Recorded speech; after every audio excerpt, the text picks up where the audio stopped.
பண்ணுங்க.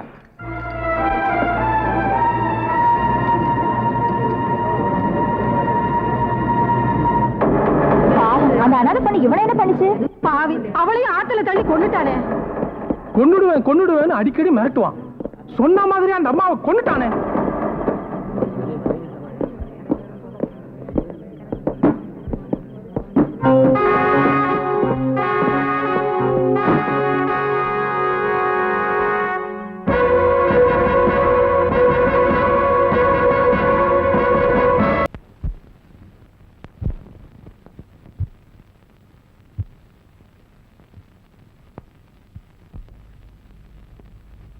இதுவரை விசாரித்த சாட்சியங்களின்படியும் இது நாள் வரை நடந்த விசாரணைகளின் போது குற்றவாளியாக இருக்கும் ரங்கன் எந்த வார்த்தையும் பேசாமல் மௌனமாக இருப்பதையும் பார்க்கும்போது அவன்தான் ராஜமாணிக்கத்தின் இரண்டாவது மனைவி கவிதாவை அடித்துக் கொன்றான் என்பதும் ராஜமாணிக்கத்தின் ஆதரவில் தங்கியிருந்த யமுனா என்ற பெண்ணை ஆற்றில் தள்ளி கொன்றான் என்றும் தெளிவாகிறது.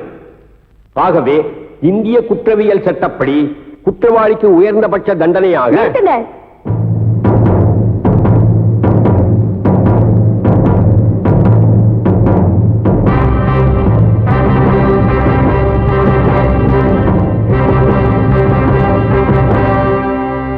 யார் மணி? எந்த யமுனாவை இவர் ஆற்றில் தள்ளி கொலை செய்தார் என்று குற்றம் சாட்டப்பட்டிருக்கிறதோ அதே யமுனாதான் நான்.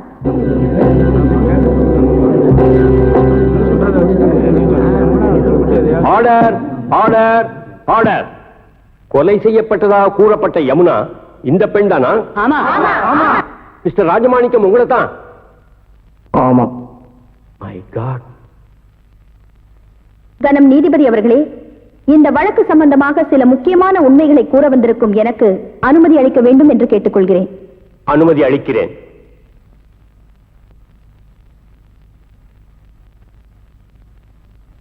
இந்த வழக்கு சம்பந்தமா விசாரிச்ச சாட்சியங்கள் படி இவர் என்ன ஆத்துல தள்ளி கொன்னது உண்மைன்னா நான் உயிரோடு வந்து உங்க முன்னால நிக்கிறது எப்படி சாத்தியமாகும்?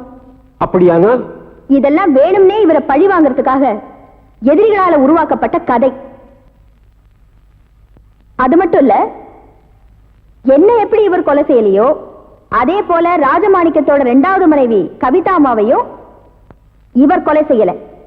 அதை எந்த ஆதாரத்தோடு சொல்கிறாய்? அவர் கொலை செஞ்சதா சொல்ற அந்த நேரத்துல அவர் அந்த இடத்திலேயே இல்ல. வேறு எங்க இருந்தார்? மடமேடையில. அன்னைக்குதான் எங்க ரெண்டு பேருக்கும் திருமணம் நடந்துச்சு.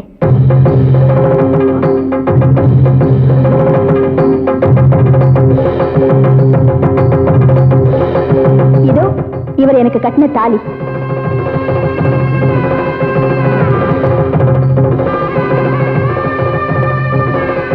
Objection, Your Honor. நடந்ததாக சொல்லப்படும் திருமணத்திற்கு சாட்சியங்கள் இதோ எங்க கல்யாணத்தை முன்ன நின்று நடத்தி வச்ச மெய்சாமி கவுண்டர்,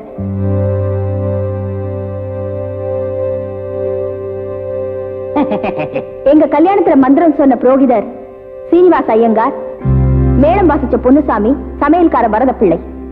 Your Honor, அந்த சாட்சியங்களை விசாரணை செய்ய அனுமதிக்குமாறு உங்களை வேண்டிக் கொள்கிறேன். Yes, proceed.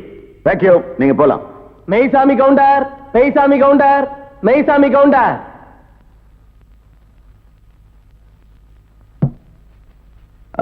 நீதான் மெய்சாமி கவுண்டரா? பின்ன நீங்களா மெய்சாமி கவுண்டர்? கேட்ட கேள்விக்கு பதில் சொல்லணும். மெய்சாமி கவுண்டர் நான் தான் சொல்லு.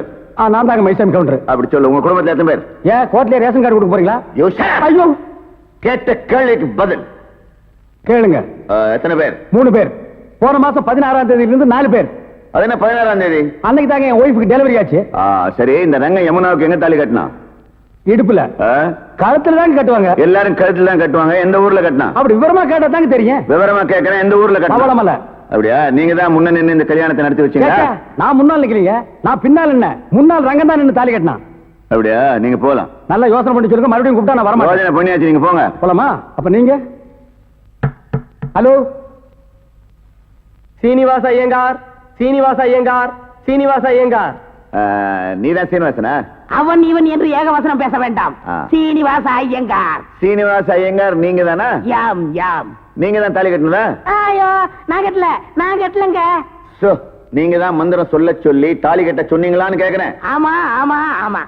ஆக உங்களுக்கு அந்த கல்யாண மந்திரம் எல்லாம் தெரியும். கண்டிப்பா. எங்க கொஞ்சம் சொல்லுங்க பார்க்கலாம். ஏன் உங்க கல்யாணத்துக்கு மந்திரம் சொல்லலையா? சொல்லுங்க, என்ன சொல்லணும்? ரிஜிஸ்டர் மேரேஜோ? இல்ல, உங்களை பார்த்தா சாஸ்திரிகள் மாதிரியே தெரியலையே. நீதிபதி என்ன இந்த வக்கீல் ஏட விடாம கேள்வியை கேட்டு ஜாதி பிரச்சனையை கிளப்புறா.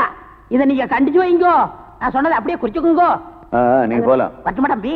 ஆமா, நல்லா இருக்கணும். யமுனா அவர்களை விசாரணை செய்ய அனுமதிக்க வேண்டுகிறேன். Yes, proceed. தேங்க்யூ.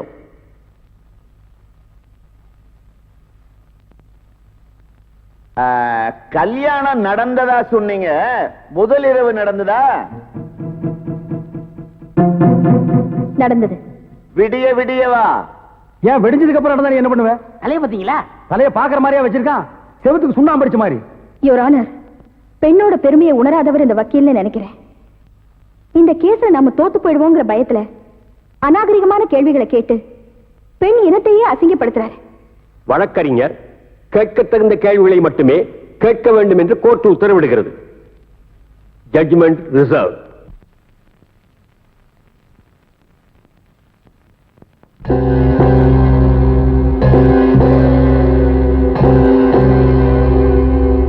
இந்த வழக்கில் கொலை செய்யப்பட்டதாக கூறப்படும் யமுனாவே நேரில் வந்து கூறிய விளக்கத்திலிருந்து இந்த வழக்கு வேண்டுமென்றே ஜோடிக்கப்பட்டதாக உறுதி செய்யப்படுகிறது.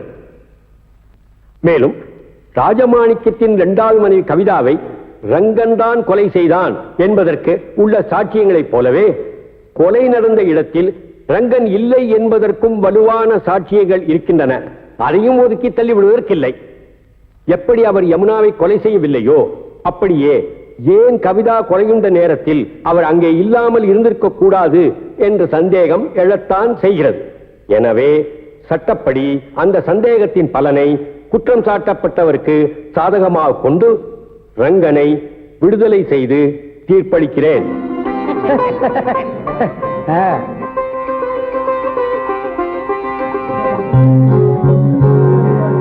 மேலும் இந்த வழக்கில் உண்மை குற்றவாளியை கண்டுபிடிக்க வேண்டும் என்று காவல்துறைக்கு உத்தரவிடுகிறேன்.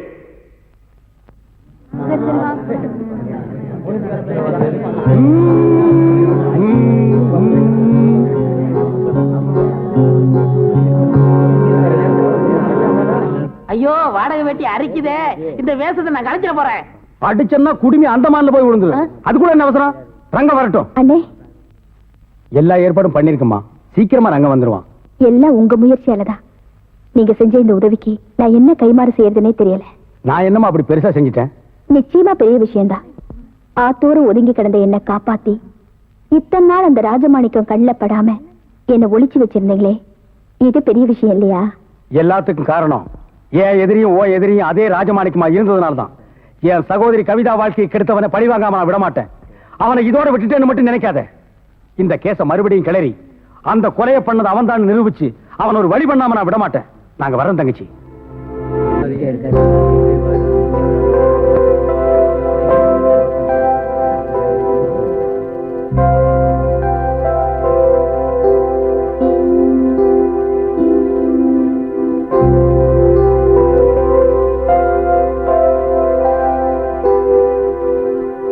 வாங்க.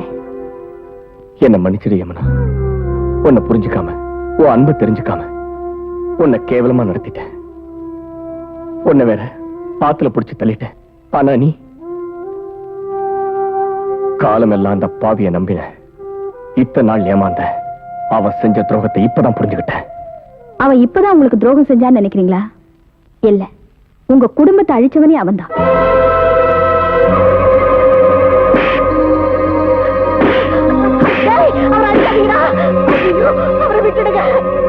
பஞ்சாயத்துல எனக்கு எதிராக தீர்ப்பு சொல்லி தண்டனை வாங்கி கொடுத்தீல்ல?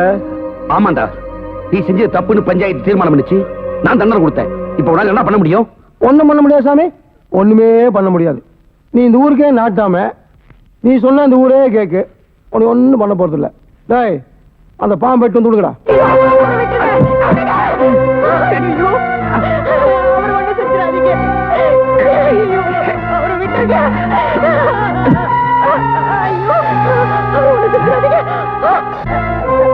என்னடே, நீ செய்யற அக்கிரமத்தை யாருமே பார்க்கல நினைக்க வேண்டாம். அந்த மகமாயி பார்த்துக்கிட்டு தான் இருக்கா. அவ ஒண்ணு சும்மா விட மாட்டா. ஐயோ ஐயோ கொத்து.